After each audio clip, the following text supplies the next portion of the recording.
Harry is the hooker.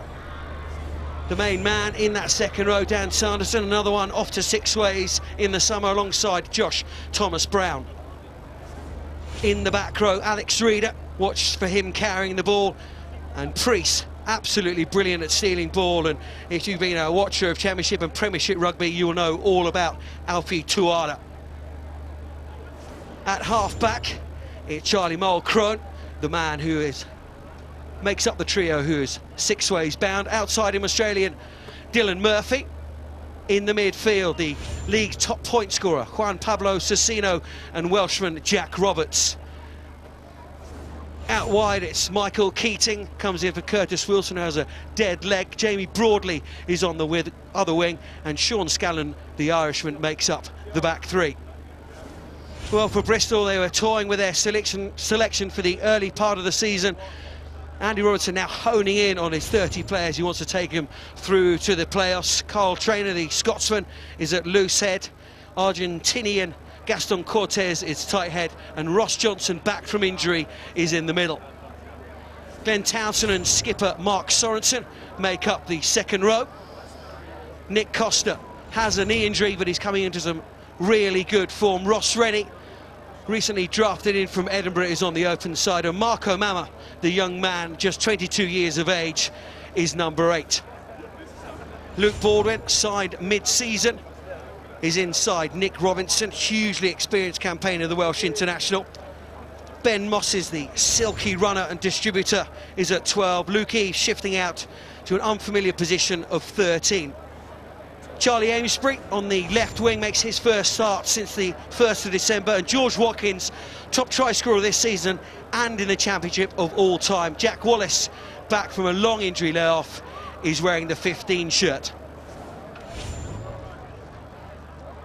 Onto the benches, 3 potential debutants on the home bench, including Tom Holmes, the Saillock, arrived on loan just 2 days ago for Briz, more experience with Ben Skirving and Ruki Tapuna. Well, no expense has been spared this season by Bristol in its 125th year in getting this famous old club back into the Premiership. Major signings in management and players last summer, during this season as well, and for next season. But for all the abundance in the last 10 months, the favourites tag seems at times to be hanging heavily around the necks of the players in terms of consistency of performance and occasionally results. But of late, changes, tactically amongst others, are evidence. 6 wins in a row as we near the crucial part of the season.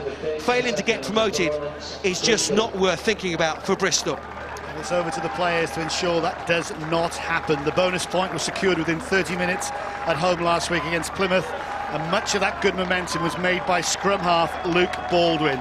His willingness to tap and go and set the tempo will be key to a Bristol side keen on scoring tries, winning games, and ultimately gaining promotion.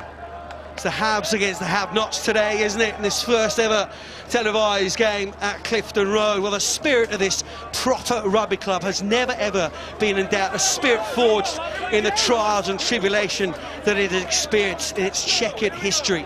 A hugely loyal supporter base that has seen their club enjoy the best run results in 10 years. Not since promotion to the Premiership for the second time have smiles been wider, but they, like the club's hierarchy, have ambitions to get back to the top flight.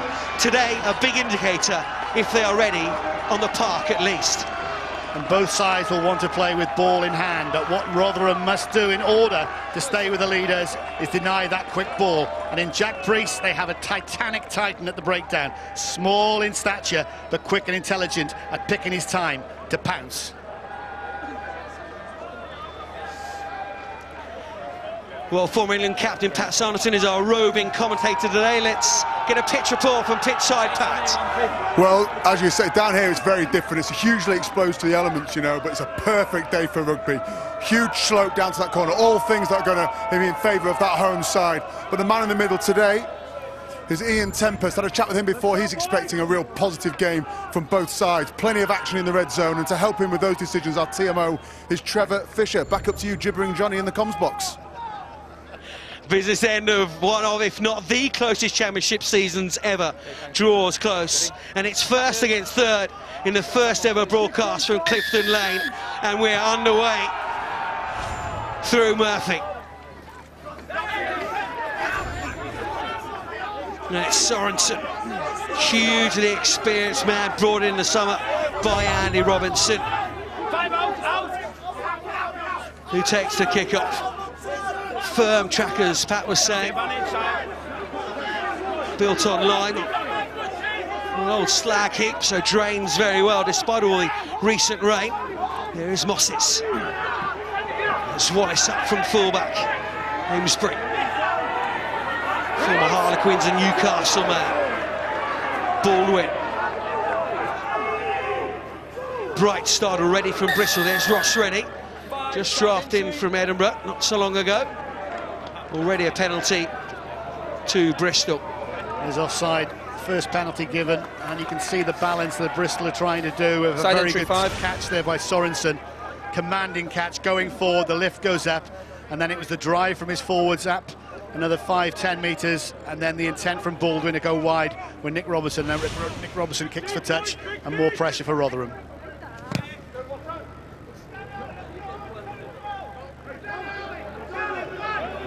Changed their emphasis, haven't they, Bristol? Sean Holley and Andy Robinson making 6-7 changes beginning part of the season. Now it's more like 2 or 3. It's a squad of 30 and just rotating between those players. It's a long season, a physical season in the Championship.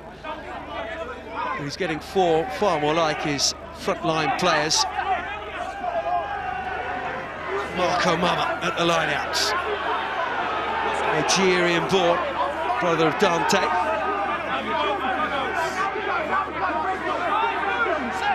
Battle up front. Speaking to Lee Blackett on Tuesday when we came up for training now, he was worried of this physical effort that Bristol would bring. Haven't beaten a top 4 side, one of the big 3 of the Leeds, the London Welsh or the Bristol this season, and this is normally the way the big 3 challenge Rotherham.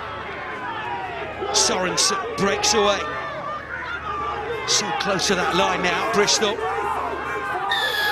Rotherham wanting to release the ball, pleading with Ian Tempest, the referee. He's isolated, he's by himself away. And they do get the penalty, Rotherham. Isolated Costa coming off the side then, and that's what Rotherham have to do. These first 5-10 minutes, they have to stay in the game. They have to make sure they have parity in anything they do up front, because that was Lee back. It doesn't matter what you've got outside, how much talent you've got. If you don't get any ball, you can't stop these rolling mauls. You're under a great deal of pressure. That's white mark, please. Yeah. Okay.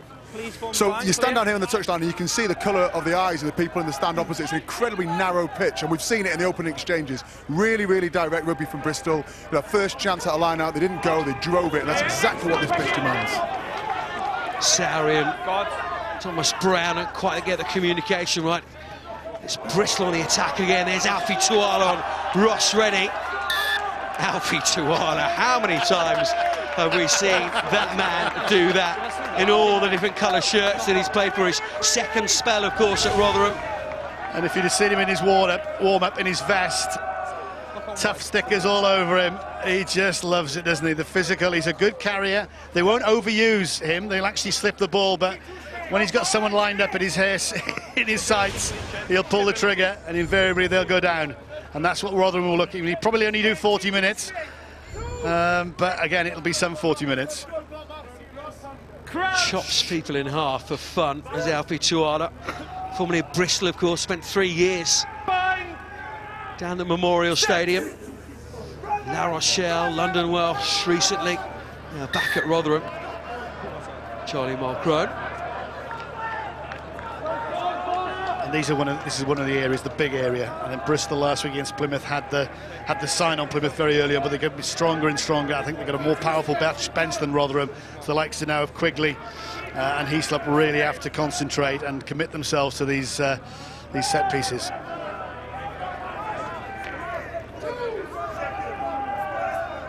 Charlie Mulcrone waits. Lee Blackett said to us this week, get anything like parity, we'll have a really good game on our hands this afternoon. They've got the first penalty, and Mulcrone is off and away. He has been in absolute sparkling form. Reader couldn't take the ball that time. You'd see the intent immediately from Rotherham, get that ball going. And it's something we've mentioned.